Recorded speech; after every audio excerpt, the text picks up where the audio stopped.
Some of you are probably already familiar with the Danger Dome in Gizlam as being one of the mini-games that you can mess with to try and get good stuff for your party. But that's not the only mini-game that's available for ArcLad 3. You might recall seeing a pot sitting right beside Changara at the bazaar in Testo. Inside is actually Choko from the past games. Sadly to say, she won't be a returning party member this time. So instead, you will get the chance to play some of her games for Choko Time. Actually, it's called Choko's Quest. The idea is to do a set of mini-games in order to increase her stats. And the point of that is so she can find certain items that would normally be helpful to you later. Or just for the sake of collecting, if you're looking to be a completionist here. Here's the thing though. Originally, this was a minigame that could be done on Sony's Pocket Station, which sadly, if you live in the West, i.e. the US, we never officially got. In the ArcLad collection, however, you are at least able to play these games on screen. So with that said, here's what games you can do with Choko. Jump Rope. A simple game where all you have to do is time the jumps right to keep a routine going. This will increase Choko's agility. If you can manage to keep up and pull off 50 jumps, you not only get an increase in agility, but also all stats. As you can see here, I have bad timing there.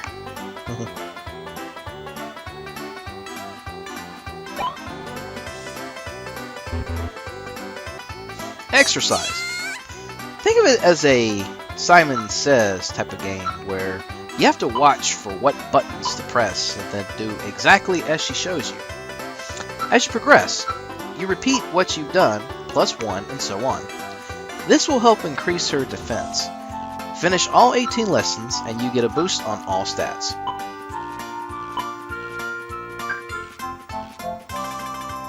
Flag time. Let's see, what's the best way to put this? Oh, I know! Think Mario Party Shy Guy Says. Yeah, it's a lot like that. Just pay attention to what commands you see pop up, whether it's to raise or lower. Sometimes it switches around to saying don't raise and don't lower certain colored flags. Again, you gotta pay attention with what you do. This will help increase her attack. Get 50 commands right for a bonus boost in stats. Coin Con. This game is a bit more luck-based this time, but not to worry, the odds are actually pretty good. You get a 50-50 chance to guess which hand the coin is in. Guessing correctly helps increase her magic, which is odd considering it would make more sense to increase luck instead of magic. Puzzler. Oh boy, this one is a doozy. You have to arrange the numbers in order from top to bottom going 1 through 9. Think of this like a Rubik's Cube. If you're good at them, then you'll do fine here. Otherwise, you're probably better off just playing the other games and leaving this one alone. Not worth the stress. Once you have a good set of stats going for Choko, you can choose to send her on an item search and see what she finds. You'll be able to see all finds under the item list. Do take note that whenever you do send her out to search, her stats will drop back down to 0 and you'll have to start her build-up all over again. So, it's a time waster, if it doesn't bore you too much. If Choko Time doesn't seem to be your thing, there is still the casino you can check out over in Pandira. Here, you can get chips from the slot machine in order for you to participate in on the action. It helps to have a lot of money to start with. With chips, you can get all kinds of cool prizes. But you better be prepared to put some serious time into it, considering that these prizes don't come cheap.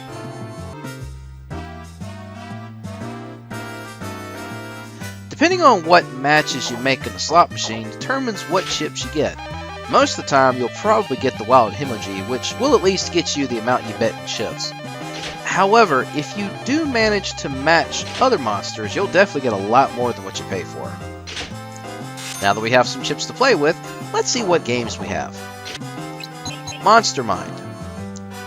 To be honest, I'm still trying to get the hang of this one. The object of the game, supposedly, is to try to guess within a certain amount of turns what cards match up within the 4 face-down cards that are set before you. In this case, what number matches which spot? The way you'll know how close you are is whether the card you place with it gives you either an X, a circle, or a triangle. Circle means you have the right card in the right spot and it flips itself over so you won't have to worry about it ever again. Triangle means you have the right card but it's in the wrong spot. And then X means it's not the right card at all. Get all 4 right and win back the bet depending on how many turns it takes you. You only get 7 turns. It's going to take a lot of practice, so hopefully you got some patience. Speaking of which, Monster Trio. You ever played the memory game before? You know, the one where you flip over cards to match 2 of the same thing. Think that and add 1 more. Yes, instead of 2, you'll be flipping over 3. You got 5 sets of 3 similar cards to go through and match up. You get 10 turns to match them all right before the game is over. You win back depending on how many turns it takes and what you bet with it. Hopefully you got a good memory. Monster Poker. Alright, now we're talking real card game here. If you don't know what poker is, I suggest looking that up before coming back to this, as it's pretty much what this is in general. You get 5 cards and you have a chance to switch out between 1 to all 5 and see what you can get. You know, from getting a pair to a 2 pair to a flush, full house, that sort of thing. Just don't expect to win a lot at this, as it can be pretty challenging from the AI dealer.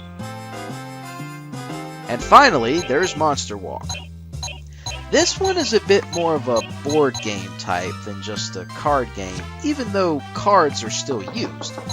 The object of this game is to move exactly 20 spaces forward and make it to the finish before the dealer does. You use card numbers 1 through 5 to move your piece forward. However, you can also hinder your opponent by using the sleep card to make her skip a turn, or reverse card to make her go backwards instead of forwards if she draws a numbered card to move turns, and a gravity card to cut down the number of moves by half. Make it to the finish first, and you get your earnings 2 times the number of spaces that the dealer is behind you. This game, I feel, is the best one to play to get good winnings, with not much hassle.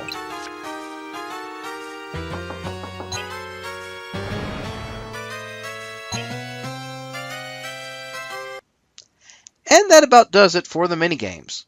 Once you've had your fun, the quest shall continue. Next time on another video.